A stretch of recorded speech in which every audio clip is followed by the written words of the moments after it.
welcome everybody to Guys Got Jokes and So Do We with your fantastic host, Joe and Betsy, and our hostess.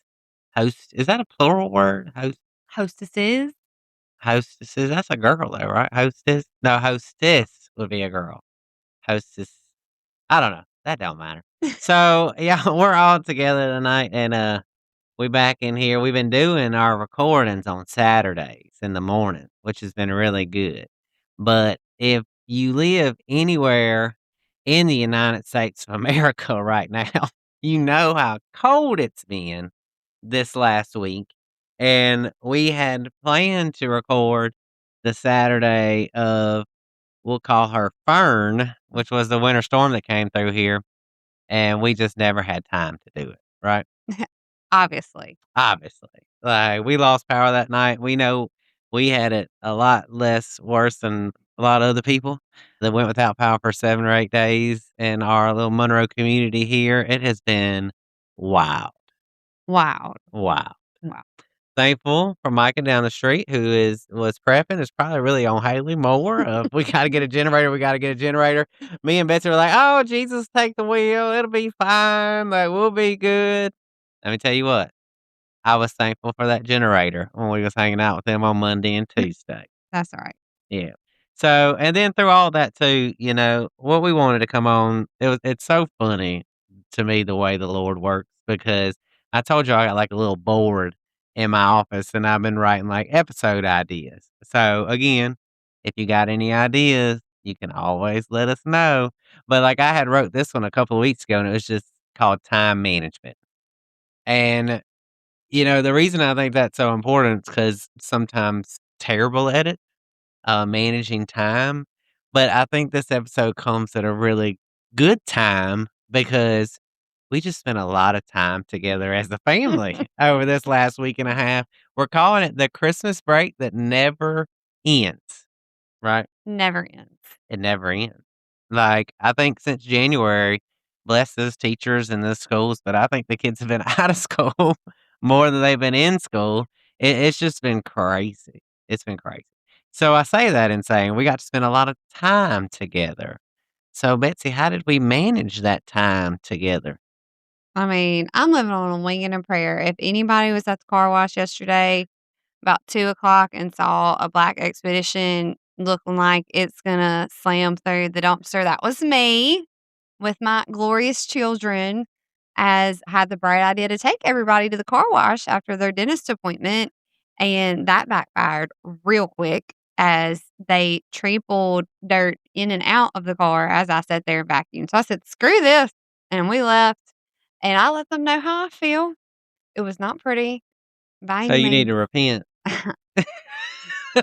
Well, it was so funny, y'all, because like I got all the kids' different versions of the story except Jack. Jack never even mentioned a word about That's it. right, because he's a soldier. He gonna keep his mouth shut, protect his mama. But I got Bailey's story first, obviously. She's always the first one. And then Lottie on the way to basketball practice, I'm getting her story. She's like, "Mama just snapped on us. I mean, my feet weren't even that dirty." And then I had to pick Josie up from dance. So I got her story on the way back. So it was just funny. Yeah, they're great. They did no wrong. They never do. They never do. It's always you're the crazy one. And last night we were watching American Idol. There's a girl in there and she was singing this song. If you haven't watched it, you can go back and look, but it's about string cheese, but it's very relatable if you're a mom of a kid, I Any guess. kid. I guess. A dog. And Shoot, so at this I was point. sitting there and having a moment and the kids kind of looked at me and I was like, "Y'all don't know how hard it is to like be a mom." And they're like, "You don't know how hard it is to be your daughter." I'm like, "You know what? I don't. No clue what it's like to be my daughter." And yeah, I couldn't imagine. I'll tell you, being married to you is fantastic. I I'm love sure. it. I wouldn't trade it for the Look, world. you ain't gotta lie on You this such thing. a blessing. Okay, well, let's keep talking. So all that to say is you wanna talk about time. Time went to a screeching halt about a week ago, and I'll be honest, I'm here in body right now, but I'm mentally so done. So I hope you got some words or something to break my brain because I'm here. You're here. Well, at least you're Here, here. and I'll be honest, I wanted to skip. I told you earlier, I'm like, "Let's just You not did, and do I this." told her, "Y'all remember my word for the year was commitment," and she's already trying to skip, and I'm like, "No, my word is commitment." Well, mine's not. And then but our family motto is to be flexible, so we coulda used that. But I think, like, when I think about time just in the last week, like, you know, I saw people step up, help their community, help out other places, check on people, make sure everybody was okay, and I think that was a blessing of just the community to do that, and it's so funny that we just talked about unity in the community, and then our little community had to come together strong, and it was a struggle, and there are people still out there struggling and still don't have power, and it's kinda heartbreaking, but we're getting there. We're It getting there. is, and I think the hard part too is you couldn't help anybody. We were kinda trapped. I remember you looking at me and like, "What do we need to do?" And all I knew is, like, those immediately around us that our neighbors and our, like, circle of people were okay and, like, taken care of, and I was like, "That's all I got." And so, yes, we can't complain. We did not have it bad by any means. I think the thing that rocked our world was not so much that it happened, but it's honestly been the aftermath. So during it, without having lights and power, water was kinda weird for a minute. We actually thrived. We did. Our power came back on, and I remember Josie looked at us and was like, "Do we really gotta go back to our rooms?" Like, they had just enjoyed, like which is so crazy, man. I I was like, mean, I'm surprised you're not running back to your room. well, it forced all 6 of us to slow down and, like, be a unit and depend on each other and help each other, and we had no TV, we had no internet, like, we had no distraction, and so you find out real quick, can y'all get along?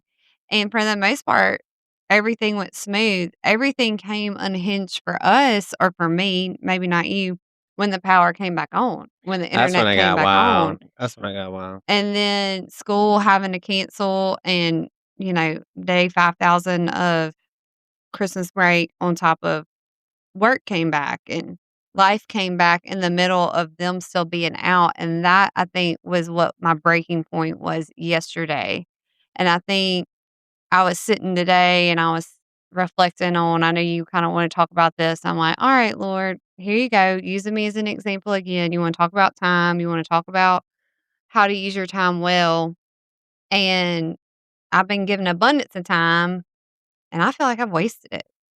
I don't know. I think it's so hard because I feel like there's probably people listening out here that are, like, stuck in a certain point in their life. Like, sometimes I feel stuck. Like, I'm like, "Lord, what do you want me to do? Like, is this the career path for me? Like, you really want me to do this? I wanna do something else. Why don't you hurry up? Can you hurry up and make this happen? Or I'm not doing enough." I think we just judge ourselves so much on that. Like, what are we doing with our time? Like, are we being lazy, we feel like? And I think that's the point that, like, as we get talking about time and what you're doing with your time on earth, like, don't judge yourself so harshly. Like, if you're stuck, I just told Betsy before we started, sometimes just the love is in the waiting. Like, Jesus is there all over that too. And I think that's something to point out, like, as we get into it. Yeah, I agree. You didn't sound like it. I'm telling you, you dealing with a slow ticker tonight, but I'm here. I It's not that I don't agree. We've talked about this before. Again, there ain't nothing new under the sun. So by the time we get down on these episodes, we probably just gonna be just repeating ourselves, because there's only so much to say about everything. But the thing with time is we all have an expiration date. That feels very real to me. I lost my dad when he was 51 and I'm currently 38, and so creeping towards that number, I have told you and some friends I'm gonna start getting tally marks every time I make it over a birthday over 51.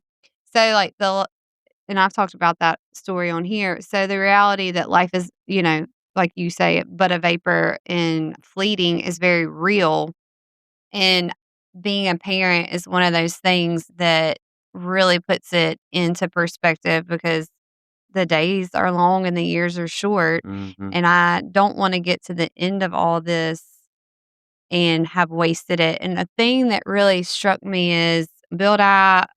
well, I guess it's not been months ago. It feels like months ago because we ain't been to church either.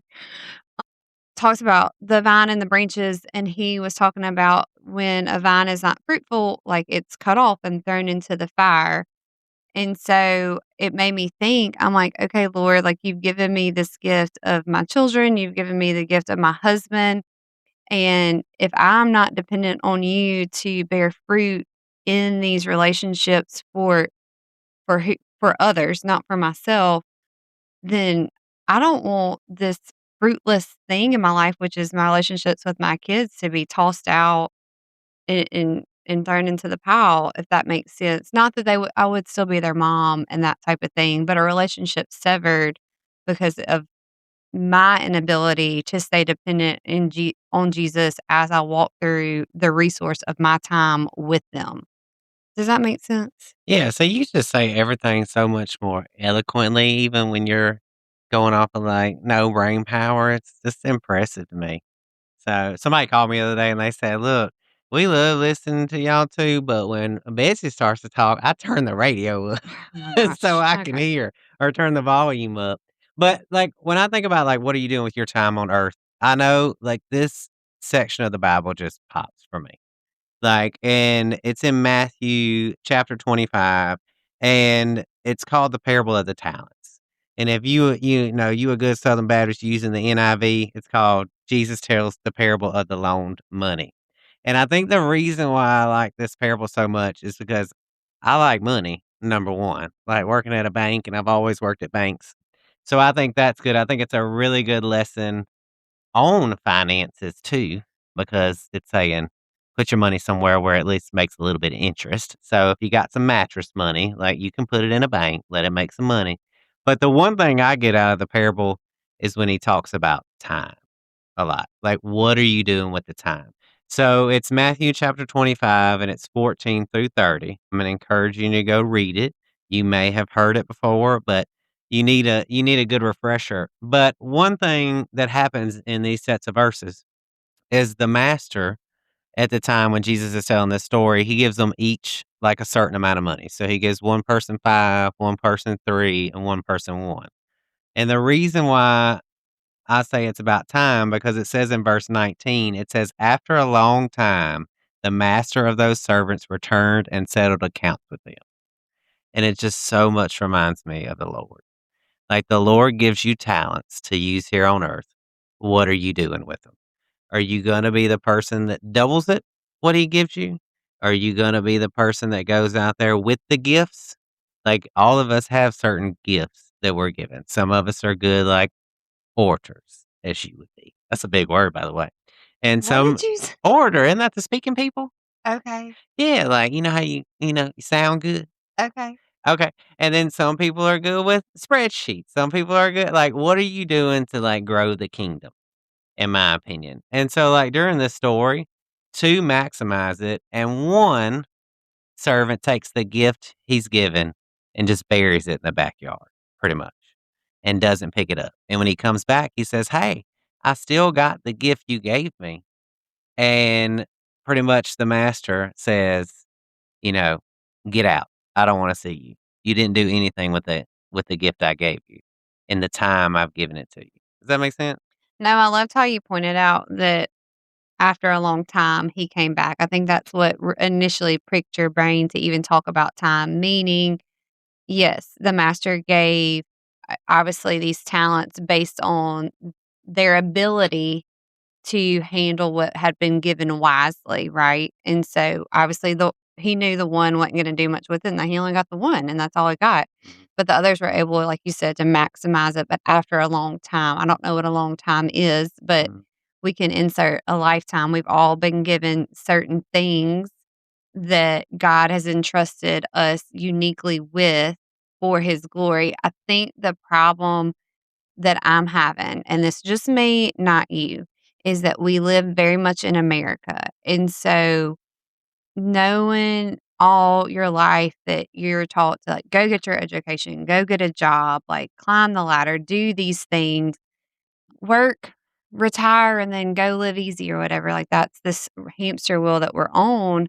And all that is starting to unravel because for me, I'm realizing in God's timing and the way he works, that's not the system he has Mm-mm. at all, and that's not the way he approaches that, meaning for me to be a good steward of the things he's given me is very quiet, it's very lonely, it's very humbling, it's very ordinary, and that's the challenge that I wrestle with stewarding the talents I've been given well and the time I've been given, because I wanna get up and take off sprinting. I wanna go do something. I wanna go, like, what I think is big for the Lord. In my everyday life, I mean, if I get dressed and put on makeup, the kids are like, "Where are you going and what are you doing?" I mean, my job is remote. I'm in school and it's remote, Mhm. like, so it's when you take that in context, that's so sobering that God, I pray that if this is and I've talked about this, if this is my lot, that he would be able to look at me one day and say, "Well done, good and faithful servant." Exactly like in the parable. And I started today in the midst of all this listening on Audible, which is my go-to, John Piper's book, Don't Waste Your Life, and he had this quote in there, and it's by C.T. Studd, and it said, "Only one life to live till soon be past, only what's done for Christ will last." I'm like, "Okay, Lord, no matter what I do in my life, I will fade away. The wind will blow. This place will remember me no more. The only thing that lasts is you, and I have to remember that and stay dependent on that. And the only way to be a mom and to be a wife, because I feel like right now that is my ministry or is my Oh, home. 100%. And that will change as they get older, but is to stay dependent and realize time feels real slow right now. The days are long and the years are short, and Yes. it feels miserable. I ain't gonna lie. I don't enjoy it all the I'm time. glad you're so truthful. I mean, serious, I don't. I don't like it. I Oh, well, your time spent with me, you should like. Nah, but no, I think that's so important though, because like, what are we doing with our time? I think that's the main thing. You know, my sister-in-law sent me a reel today, which was really good, and I forgot who it was by, but it was just talking about like contentment and how important it is to be content with what the Lord has given you. And it's if somebody always asks me about contentment, I say, well, at least we're not in hell, so we're doing okay. We're doing okay. And so I thought that was really, really good. But I think I want to circle back to what Betsy said, like her time in the house, like that is your ministry. Like our kids, our community we live in. Like it's not always this big platform that you're giving your time to for Jesus. Sometimes it's just instilling it in the people you love that are close to you and just instilling it in them and talking about Jesus and like setting generations up to follow Jesus. And I bring that up is because I got to teach in life group on Sunday and I'm teaching Cain and Abel. And then, the glorious part of that story is obviously Abel was faithful and he's in the Hall of Fame in Hebrews and all that. But the glory of that story is Seth at the end. Mhm. Like, the remnant still goes, and, like, it lists that family line, and I know how much we all love to read those sections of the Bible when it's, like, genealogy, but, like, the time from Seth to Noah and, like, all the people that stayed faithful to the Lord Mhm. because Seth was faithful to the Lord, and, I mean, that was a lot of time. Yeah, it makes me think of too. I think we can be stingy with our time because there are so many things on our plates and so many things vying for our attention to slow down and even go to church on Sunday. I mean, that it's a lot to get up and get out the door. To attend BSF for me on Wednesdays is the Lord has to pave a way, like, literally for me to get there, and I was in BSF when we were talking about a story and time kinda got brought up, and you thinking that made me think about this, but she was telling the story of how this lady had a lot to do that day and was gonna skip BSF, which is Bible Study Fellowship, and anyway, she ends up going, and she talks about she got to the end of her day and got everything done and even was early to the place she needed to be that night that she was so worried to get to. And the lady made this comment, our teacher, she said, remember the God you are serving is the God in charge of time. And so I don't know about you, but I know it's been true in my life. When I am as faithful as I can be to the things God has me do, things do go in place and things are smooth. And I'm not saying they're perfect, but things work out. The problem over these last couple of days is I have been fighting against it. Instead of leaning in and embracing this extra time we're all home together because life's demands don't stop, I have been navigating out of this crazy routine that has not worked and completely disconnected myself from depending on the Lord and just headstrong running, doing it my way, hence crazy car wash episodes. Mhm. That wasn't on the kids. That was me irritated because they weren't in school yesterday. If you want to call a spade, I would. You know what? Bless them teachers. I I know, should God just bless stop them. here and just pray for them. I Like, know. they are I wouldn't call it a oh, high I school. love them. I love them.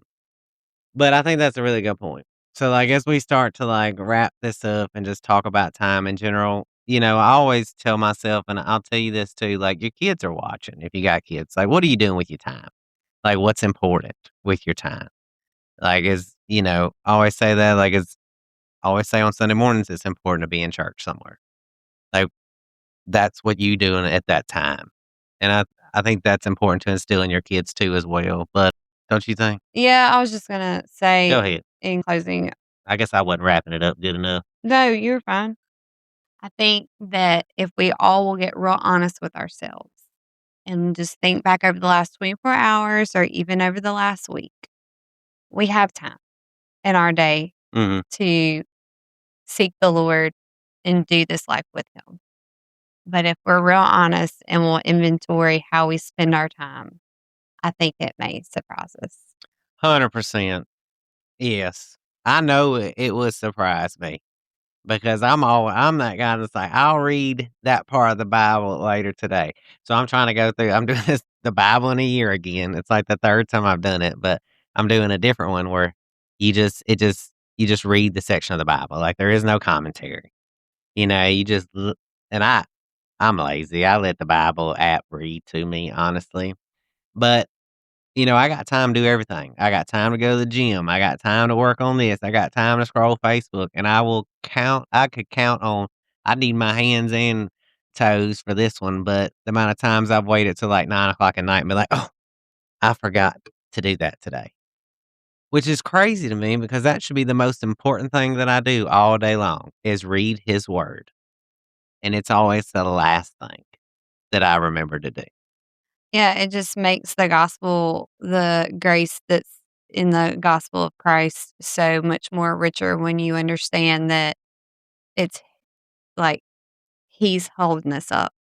We are fickle and we are not good stewards of our time, and we may try, but we will fail. This will not get worked out until we are in eternity with the Lord. And how great a God that we serve, that as faulty and as many times in our day, we're not going to turn to Him through Christ. He remains faithful and is holding up time 24 hours a day, 7 days a week. And I hate to say wooing us, but like standing in the gap in a way that we could never do. Meaning, yes, the first thing you should do is obviously seek the Lord and open God's word. And I think it's God's grace on your life that He's even pricked you to even know that. But like how good a God we serve, that He knows who we are, He knows how we're conditioned, and still allows us to go forth. Does that make sense? Yeah, he don't It just need makes us, the gospel like, Lord, thank but you. thank Like, you for using us. yeah, but Just who am I that this messed up? You knew I was gonna act a fool up in the car wash, say some flowery words. we gonna start. We go. I'm gonna need to put a video camera in your No, car God, for no. content God, no. I don't need purposes. no camera anywhere. But you know what I mean? He knew it was not pretty yesterday with the Lord. Like it Mm, was a true struggle. So like the gospel is I can come back to the hope and reassurance of like, Lord, today may have not gone the way I wanted, but I'm trusting that your mercies are new every second of every Mhm. day. Meaning we have the ability to course correct because of the gospel of Christ to the days going south if our time's not being spent well. We don't have to wait till the next day. We Yes, can start here and we can start now. correct. I think that's a good reminder. So, as we leave, what are you doing with your time? I think that's a question you ask, and is the Lord the first thing that gets your time? I think that's another question you can ask. So, thank you everybody for joining us, and hope you enjoyed it, and we will see you next time.